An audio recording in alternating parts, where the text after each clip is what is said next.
Hello BookTube and all Repairman Jack fans, my name is Nathan. Thank you so much for watching and welcome to my channel. This is my longer discussion video for The Last Christmas, which is book number 14 in the Repairman Jack series, 14 of 17, let's say. That's kind of a complicated question though. So The Last Christmas was first published in 2019 by Gauntlet Press, I believe published the hardcover. And then the edition that I have is by Gordian Knot Books, which is an imprint of Crossroad Press. And I do need to say that I did receive this book for free in exchange for an honest review. So I'm letting you know I did not pay for it, but I also have not been paid to say nice things or anything like that about the book, just an honest review, which is what I posted last week. And then this is really getting into more of an analysis and a discussion. All right, so The Last Christmas, let's say, takes place in between Ground Zero, which was published in 2009, and then Fatal Error, which was published in 2010. Like I say, this was published in 2019. But in terms of the chronology, then Ground Zero is, I think it's the fall of, year 0 minus 1 in the Wilson universe. And then Fatal Error is early spring, late winter, something like that. And so then The Last Christmas is taking place right in between those in terms of the chronology. But I do have some thoughts on that. I guess what I'm going to do is let me just give you a quick summary of the plot, and then I'll get into my thoughts about where it fits into the chronology. So The Last Christmas is a fairly straightforward Repairman Jack novel. You've basically got two different storylines that are happening at the same time. So the first storyline is that Jack is approached, he's got Burks, who we saw in The Tomb. Burks is the Scottish security guy who works for the United Nations. So Burks is the one who recommends Kusum, I believe, to seek out, or Kolabadi, to seek out Jack in terms of finding the necklace. It must have been Kusum.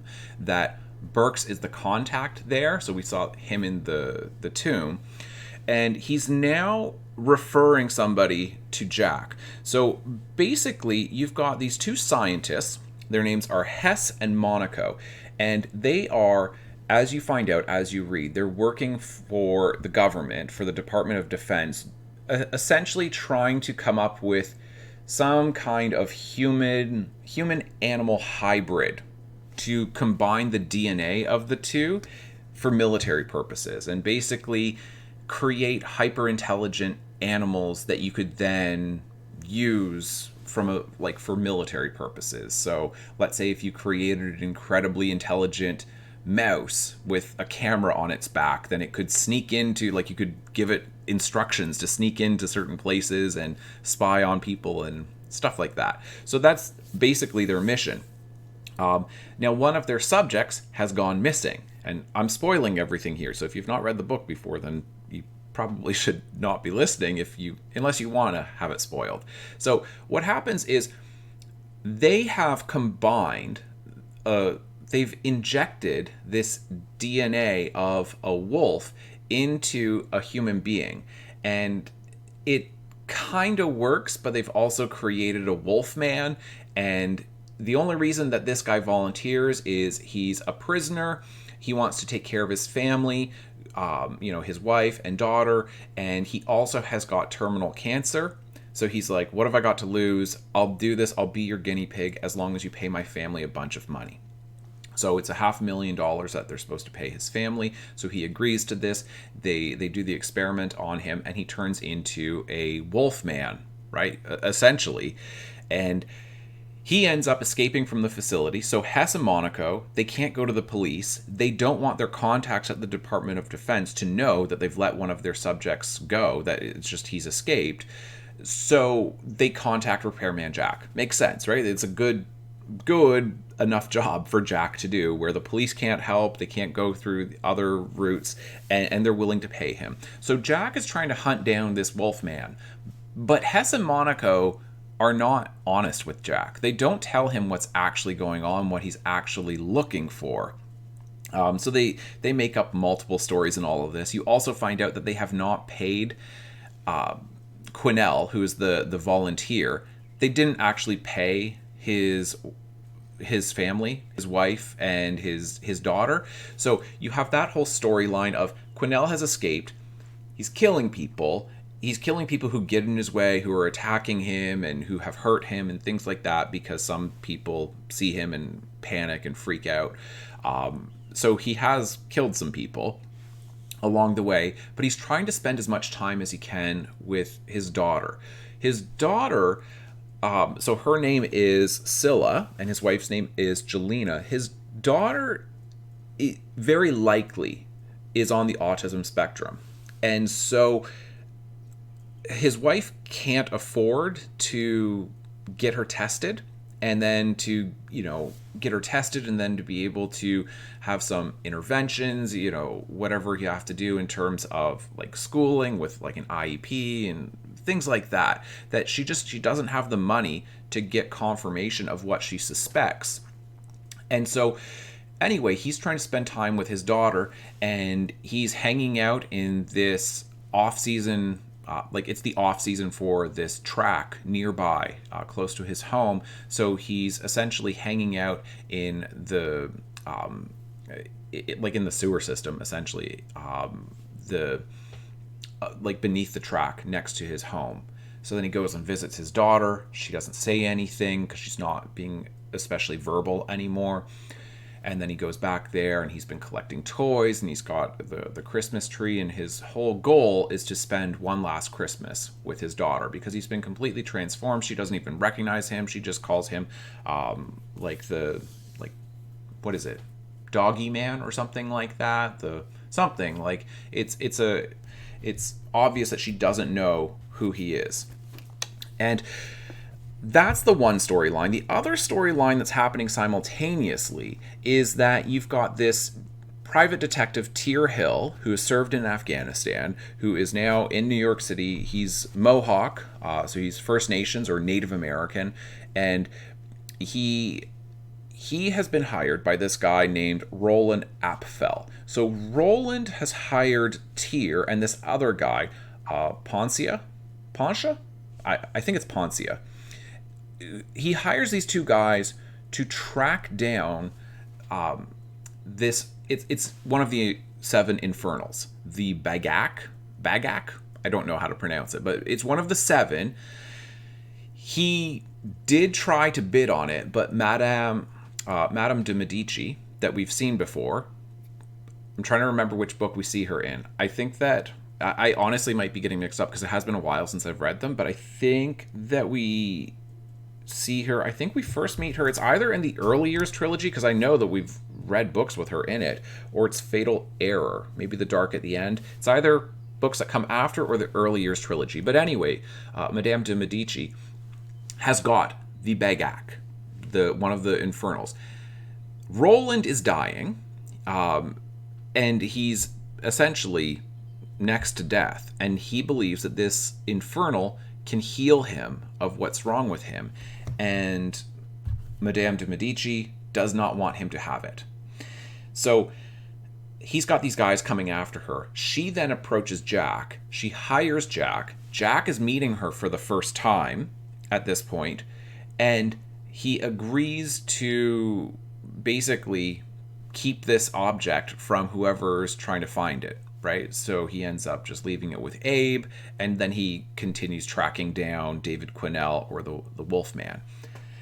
That's mostly what's happening here. You also get a side story with Tyr Hill, who can hear this signal coming from the sheep meadow in Central Park.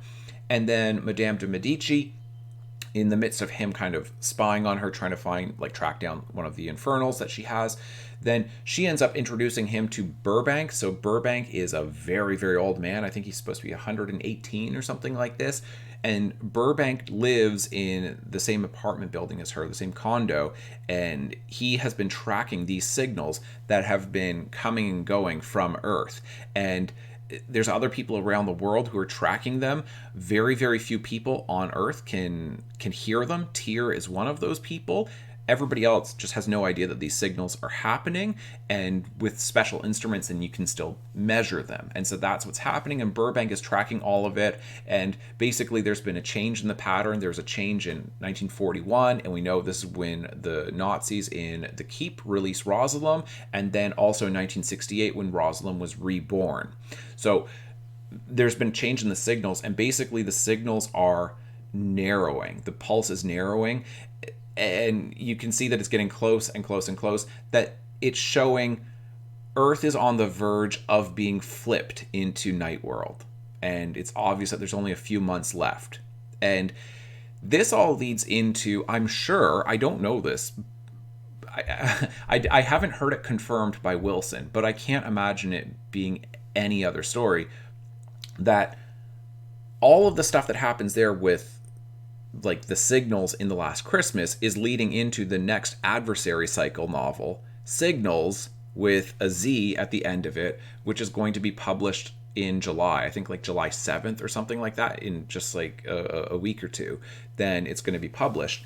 So there's a lot of The Last Christmas that's actually leading into the next Adversary Cycle novel called Signals, because there's a lot to do with signals in this. Anyway, so that's kind of an interesting thing. Okay, so let me give you a few different thoughts on this. Number one, I'll just get into my biggest, I guess, discussion point, let's call it. Okay, so I don't know when this book is supposed to take place.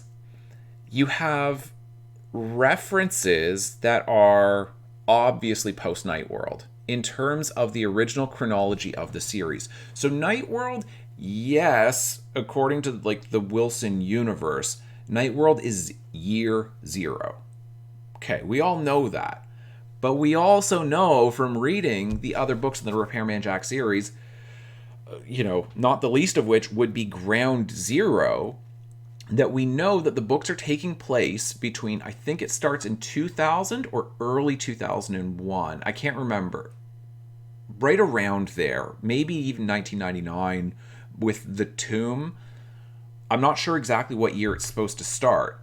But they go until 2003. That Night World takes place in the spring of 2003. But then, The Last Christmas, and there's no... I honestly didn't pay really close attention to what Wilson had said about The Last Christmas before it was released. So maybe he's talked about it, or maybe he's given a reason in interviews. But The Last Christmas is taking place sometime in the 2010s.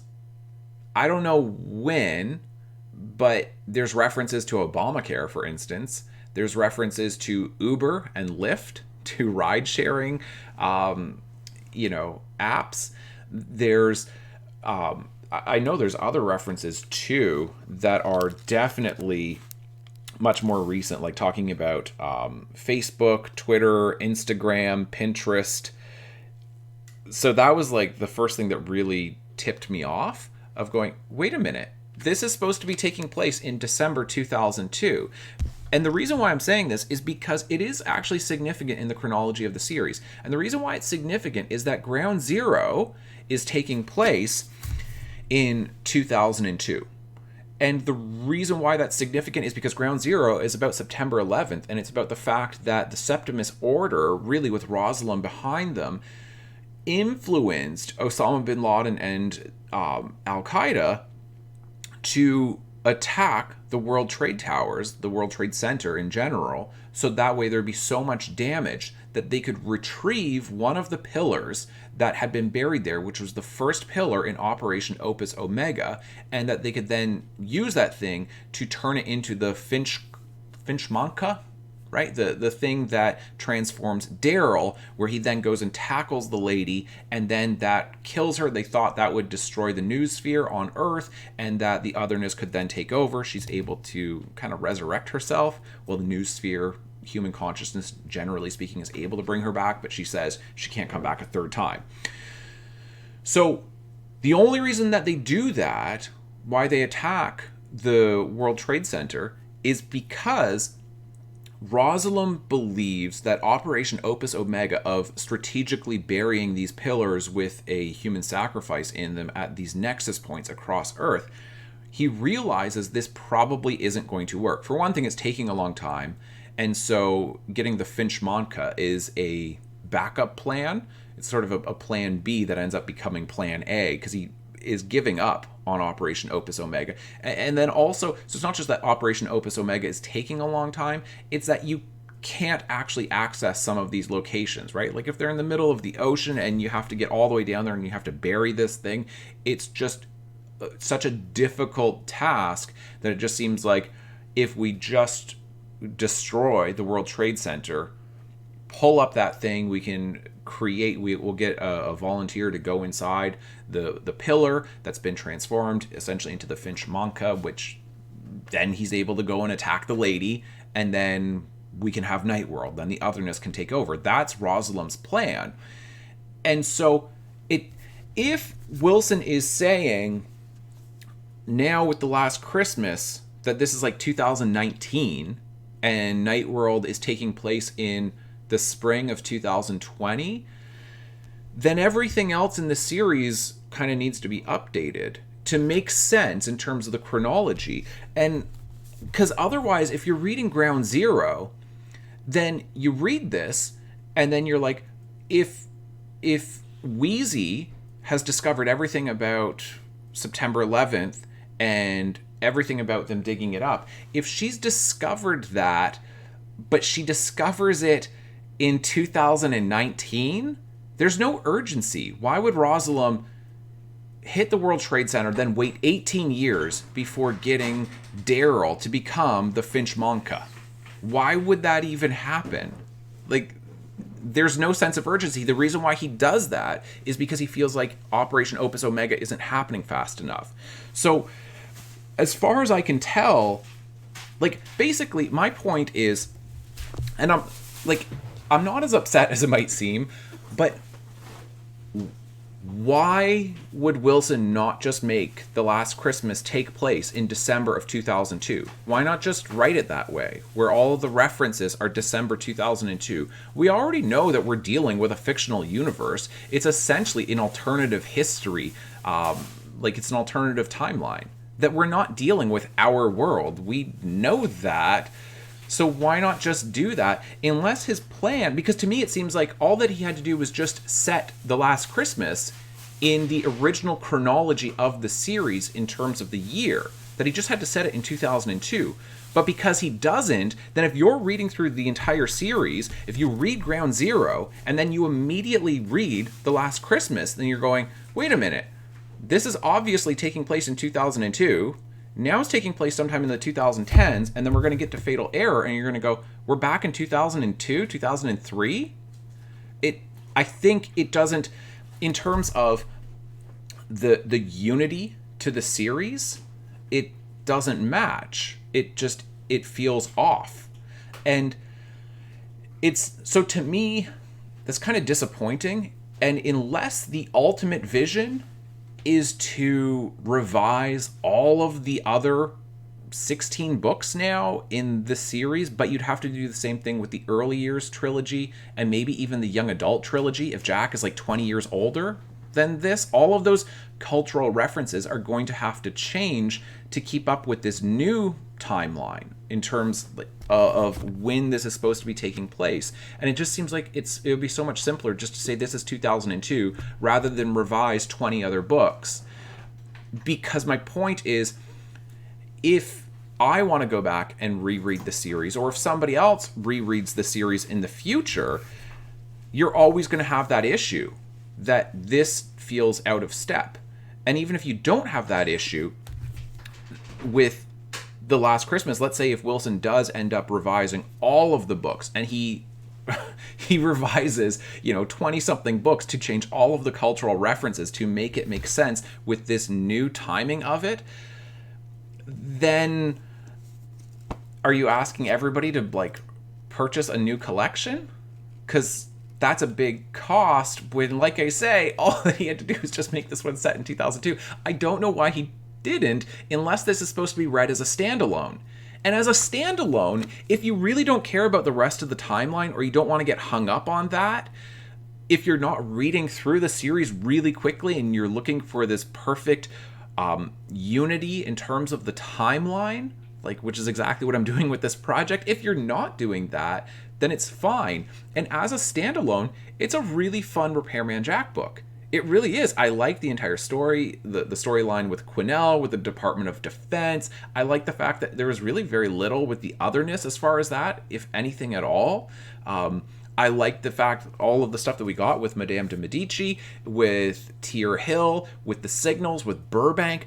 That's a great storyline. That's really interesting, and everything we learn about her is really interesting because we've met her before, and then her and Glaken, they meet together. He didn't even know that she was still alive, and she's basically just as ancient as him, which is fun. And you also get this huge revelation in the Last Christmas where you find out that she's actually Srem, right? The compendium of Srem, that she is the one who wrote it.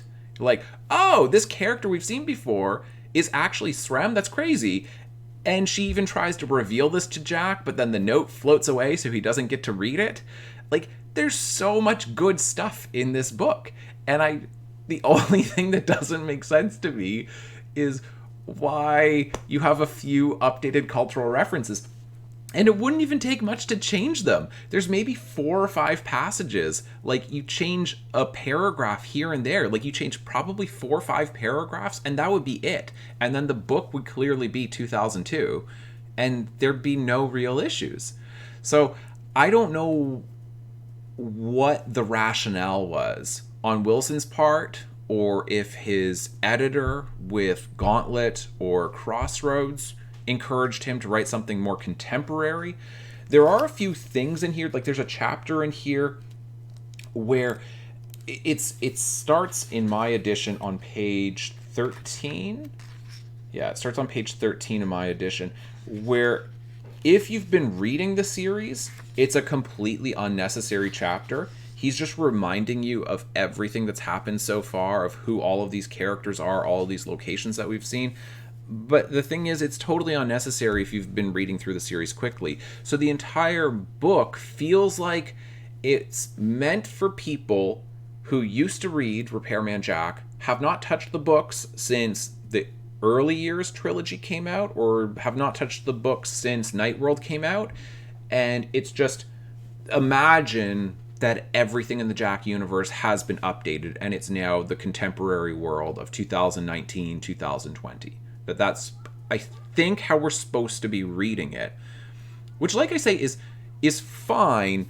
It's just, it doesn't perfectly fit together. But it could have. And I guess that's where I'm confused. Because I'm just like, it could have. He just had to make it 2002, and I just don't know why he updated it. So if you have thoughts on that, please let me know, because I'm genuinely curious of, why you think he would have done that. And I do want to say as well that I don't think, just because there's kind of a continuity error there, that doesn't mean that you can't love Repairman Jack. That doesn't mean that you can't love the series. That doesn't mean you can't love The Last Christmas. Just because there are, like, in this case, a continuity error, because you have got one in there, doesn't mean that the books are flawed in some way, or that you can't appreciate them or enjoy them, or it can't be, one of your favorite series, or maybe your favorite series ever. There's nothing wrong with that, with saying they're not perfect, but they're so fun. So that's my point with it. I am really curious, though, to hear what other people think about that. The other thing that's a little bit strange to me, because I don't really have a lot to say beyond that, but the other thing is the pacing is a little unusual for a Repairman Jack book, because basically Jack's storyline gets wrapped up maybe, I don't know, 30-40 pages before the end of the book, where he's basically done everything that he's supposed to do. He's protected the infernal that Madame de Medici has entrusted to him, but she didn't actually entrust him with the real one. But everything gets wrapped up with, Tyr and Poncia, who's like this guy, the other detective, and he doesn't get along with the guy. Everything basically gets wrapped up with Quenelle, with Hess and Monaco, but we still get a fair bit more of the book, and it doesn't end with this climax. It's like you kind of get the climax to the book, and then it keeps going, and it keeps going, I would say, as an Adversary Cycle, or at least a Secret History of the World book, way more than what we've seen with the most recent books in the series, in terms of like Harbingers, Bloodline, By the Sword, Ground Zero, the 4 books that come before this that are all obviously pushing towards Nightworld. But then The Last Christmas is basically saying, yeah, and here's everything that's going on with the signals, with this guy Burbank who's tracking them, with Tyr Hill who's now going to take over, with Madame de Medici who's kind of observing all of this, and that is tying into Rosalem and everything leading towards Nightworld, but not Jack's involvement. That Jack, especially in the last part of the book, has got less to do with the plot than we would see in a normal Repairman Jack book. So it's interesting, and I do kind of like it, because if you're going to read, if you're not rereading the series, but if you're kind of following along with the publications that Wilson is doing, so you read The Last Christmas, you read Scarlet Redux, the graphic novel, and now, less than a year later, you're going to read Signals in the Adversary Cycle, that it makes sense that this one is almost functioning as a prequel to Signals more than functioning as a prequel to Fatal Error. And that's how it feels, because it does not feel like a prequel to Fatal Error. And it functions, I think, a lot better as a standalone than it does as a book in the middle of the series. And so I kind of wonder, and this is part of the experiment with going through all of these books and reading them, consecutively and fairly quickly, is to see what happens when I do that. Because I didn't read the series like that the first time, that I would wait until the next book would come out. So it would be a year, and then I'd wait a year, and then I'd read the next one, and then I'd wait a year, and then I'd read the next one. So there were big gaps. But what would happen if I just read them in the matter of, months or whatever? So when I'm going through this, then I'm looking at it saying, I kind of think it might be better to just read Ground Zero, and then read Fatal Error, and then The Dark at the End, and then Nightworld, and then maybe read The Last Christmas after that. I'm saying maybe, like, I don't know what you should read next, because I'm not even sure what I read next. Do I read the young adult trilogy? Do I read the early years one? Do I read the graphic novel? Do I read quick fixes, the short stories of Jack? Do I read the Adversary Cycle? Like, that's what I'm saying. I don't actually know. I'm reading it in terms of the chronology of the series and trying to follow publication order, but that got all mixed up now with The Last Christmas. And it's, like I say, it's not bad. It was just surprising and puzzling. But I would say even more than just, I'm puzzled. I don't really understand why he would do that. Okay. A couple other notes. I don't understand the reference to this other infernal that we have with New Orleans. Something to do with Jack went down there, but that is not a Repairman Jack book. And I looked in Quick Fixes, and it doesn't look like it's one of the short stories. I've not read Quick Fixes yet. But based off of the references saying that it happened in the spring of, last spring or something like that, then I'm assuming it's got to be, and I'm just looking at the timeline here in the back of this book, I'm assuming it's a short story, because it's got quotation marks, so that says that it's not its own title.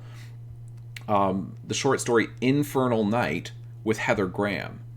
So I don't even know. I'm going to have to track that down, because I'm assuming that's a Jack story that he co-wrote with Heather Graham.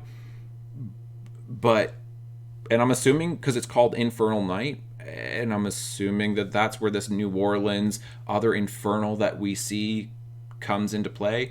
But it was new. I was reading it going, I don't understand this reference, and I don't understand why I don't understand the reference, unless I just totally missed something. But I'm pretty sure I would remember another Infernal and Jack going to New Orleans, and I don't remember any of that. So I don't know.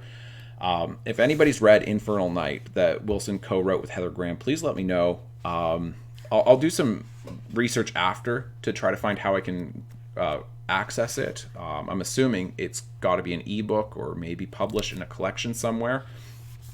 So, but if somebody else can answer that for me, that would be great. I'm just trying to see if there was anything else that I really wanted to get into. I think that was basically it. You get this really, really beautiful moment towards the end of the book where, because you have Quinnell, the Wolfman, who has essentially kidnapped his own daughter to bring her into this sewer, like this, empty sewer underneath the track. And he's got the Christmas tree and he's got presents and all of that. And he knows that he's not well. And not only has he been transformed into this Wolfman creature, but he also is dying as well. That, whatever they injected him with that transformed him, the lysis is taking over his body, right? Whether he's entirely aware of what it is, he seems to understand that he's not going to survive for another Christmas. We also know in the story universe, everything's coming up to Night World, so there won't be another Christmas, right? Like this whole, that's the push in the series. So it's his last Christmas with his daughter. And then at the end of the book, you have this really nice resonance where it's essentially rhyming or mirroring what you had with Quinnell, where Jack is having his last Christmas with Gia and Vicky, and then Vicky gets a video game. She goes off into the other room because it's Christmas Eve. She opens it up, super excited to go, and okay, go ahead, go play. Jack does this intentionally so that way he can be alone with Gia, and then he has this gift, and it says for Emma, right? And he says, would it be okay if we put this under the tree? And Gia is incredibly moved by this, and because of course Emma was their unborn baby, that because of the Janissary and the ally where Gia lost the baby.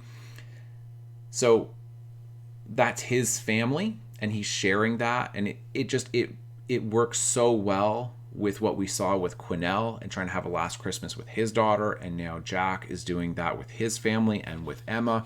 So it's a really, really beautiful moment. The other thing too that I wanted to mention is this is just a little thing, but in case you were wondering, in case you did not catch the reference, in this edition on page 256 to 257, when Jack goes and he's getting the money from Hess and Monaco, those two scientists, and like the guy has to break open the wall with a sledgehammer because he hid the money in there, and then he goes into the wall and pulls it out. Then Jack just keeps making all these fun little references to the Edgar Allan Poe story, The Cask of Amontillado. And I just, like, in case you didn't catch that those were the references. It's really funny. Saying things like, my dear Fortunato, and then stop calling me that. And that he insists that he even, like, calls out something, what is it? Like, he insists that the guy says, for the love of God, Montresor. It's just these funny little references that Jack gets to make. So, like I say, I'm puzzled by the fact that Wilson set this essentially in the contemporary world when it seems like it could have just been written in the timeline of 2002. So I don't know if Wilson is just like, the entire Jack universe is fluid. It doesn't matter when you read the books. If you read the books in 2030, that 2030 is year zero, is Night World. Like, if you read it in 2050, like Night World is 2050. Whenever you're reading them, like, just mentally always update the references if that's what he's doing with the series, which personally I think is unnecessary. I'm fine with all of them taking place from like 2000 until 2003. And he was publishing books, you know. In 2009, he published Ground Zero, but the book was set in 2002. In 2010, he published Fatal Error, and it was set in 2003. I don't know why they needed to be updated, like why The Last Christmas is updated like that. It's not bad. It works really well as a standalone, but it definitely is jarring if you're not ready for that and you're reading this. If you just read Ground Zero, read The Last Christmas, then you're going to be saying, what, we jumped forward like 17 years or something? And I don't quite get why, but anyway, it's a fun book. It's really good. You've got so many fun references, and especially with Glaken and Madame de Medici, this is one of the best chapters in the series when they start talking and when you find out that she's Srem. Like, it's this huge revelation and everything with Signals.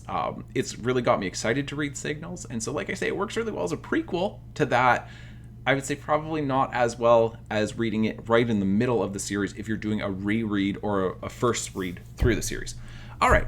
Thank you so much for watching, and I will see you next time.